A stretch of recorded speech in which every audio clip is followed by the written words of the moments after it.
Hello my international darlings and welcome back to another video on Mary's channel, and yes, that's me. So in my last Mclennon Series video, I talked about the Paris trip Paul and John did together in 1961, but the thing is, I was so excited to talk about this topic because honestly it's one of my favorites in Mclennon history that I ended up getting a lot of things behind.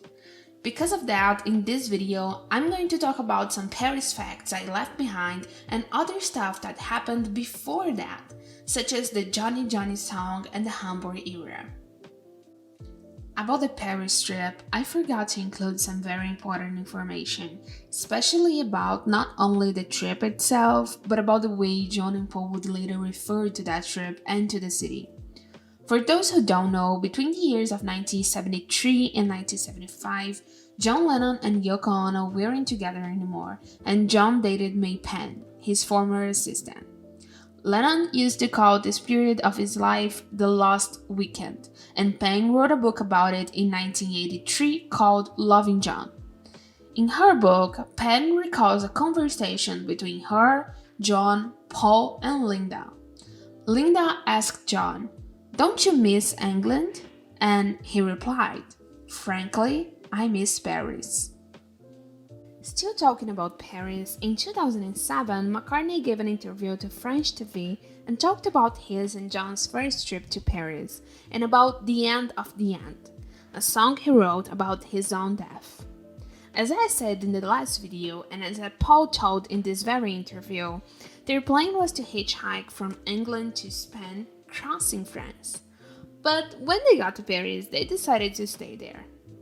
When talking about this song, the interviewer asks if the place he mentioned it as heaven, the much better place, was better than England. Paul laughed and said that the much better place would be France or Spain through France, comparing his idea of heaven to the very first trip he did with John. Let's watch some bits of the interview so you can understand what I'm talking about. And me and John had been on a special visit to Paris before, so it was a nice return to Paris. And we were actually going to Spain, but we liked Paris so much that we stayed, and we forgot about Spain. So there is a very beautiful song on your last record called The End of the End, where you talk about your road ending. And lyrics goes, it's the start of a journey to a much better place. You mean better than England? Yeah, it's basically the start of a journey to France. Good. Or Spain through France. Yeah, that's what it is. When I decided to make this series, my idea was to make it chronological, but I ended up forgetting a lot of things that came before the Paris trip. One of them was the Hamburg era. I think I forgot about it because it wasn't a very rich era when it comes to Mclennon proof, but there are some remarkable happenings that are worth mentioning. One of them is the classic scissors incident.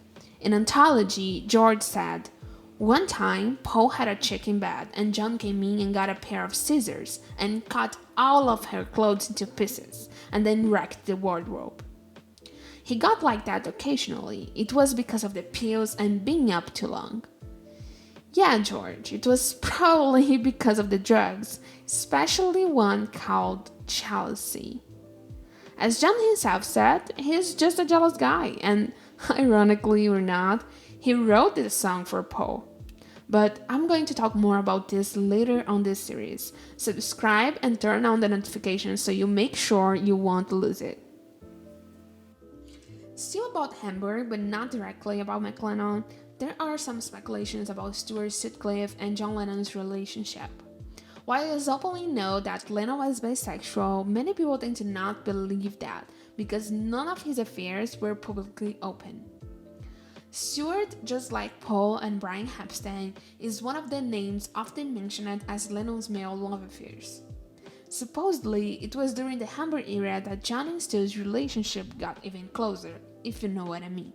In Geoffrey Giuliano's book, Lennon in America, Derek Taylor talks about an incident that John related to him back in 1968. One day, while Paul, George, and Pete were on a boat trip, Stu and John stayed behind, getting drunk. Drunk and disconsolate, they returned to their dank one-room hole. Stu was sitting on the top bunk, while John rolled into the bottom. After a few minutes, Lennon wordlessly climbed up to join Sutcliffe. What began as a mutual consolation turned quietly sexual when Stu went down on him. Even though this is not about Mclennon itself, I thought it was interesting to bring up. First, because many of the people who claim against Mclennon use the argument that they were straight. And this is not true. While we don't have much information to say that Paul was not heterosexual, we have a lot to confirm Lennon's bisexuality, especially now after Elton John's recent interview. Second, because Paul was madly jealous of John's relationship with Stu. In the book The Beatles Shadow, Stuart Sutcliffe and His Lonely Hearts Club by Pauline Sutcliffe, Paul said, "Looking back on it now, I think there was little tingles of jealousy because Stu was John's friend. There was always a little jealousy among the group as to who would be John's friend. He was like the guy you aspired to. But those little tingles Paul describes were actually not that little. In the same book, Pauline talks about a physical fight that Paul and Stu had in the middle of a show. They were never really good friends, and that is a well-known fact." To finish this video, I would like to talk about one of many people's favorite Mclennon proof, the song I Don't Know, Oh Johnny Johnny. The Beatles never really released it anywhere. The song was one of their experimental tapes and recorded way before the band became famous. This and many other instrumental jams and demos are on the 14 Road tapes, a series of recordings made on Paul's house where, once a week, the band, or just John, would come to rehearse. Although a full lyric is impossible to decipher, we can still understand some bits of it. Not only the words, but the pleading, desperate tone that the song has. Because I can't put the whole song here due to copyright, I'm going to link it in a card so you can listen to it yourself and draw your own conclusions.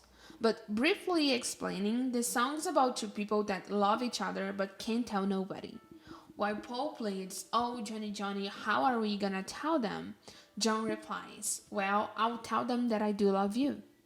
Now, I'm going to include my favorite bits of the song and my understanding about the lyrics of them. But once again, I suggest that you guys listen to it entirely so you know what I'm talking about.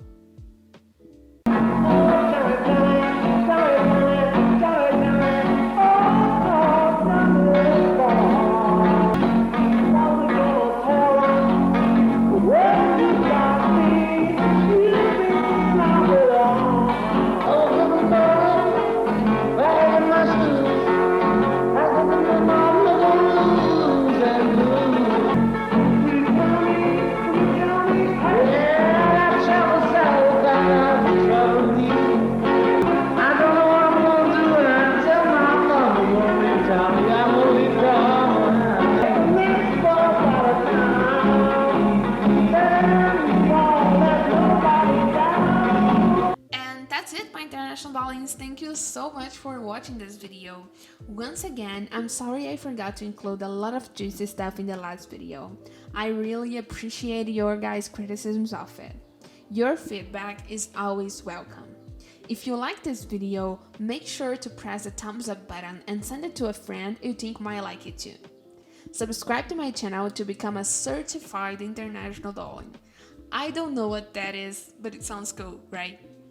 I post videos every Friday and I'm trying to post 2 every week, so stay tuned for more Beatles and music related content. If you watched this video until now, please comment, "Mclennon is real!" I see you guys in the next video. Bye bye.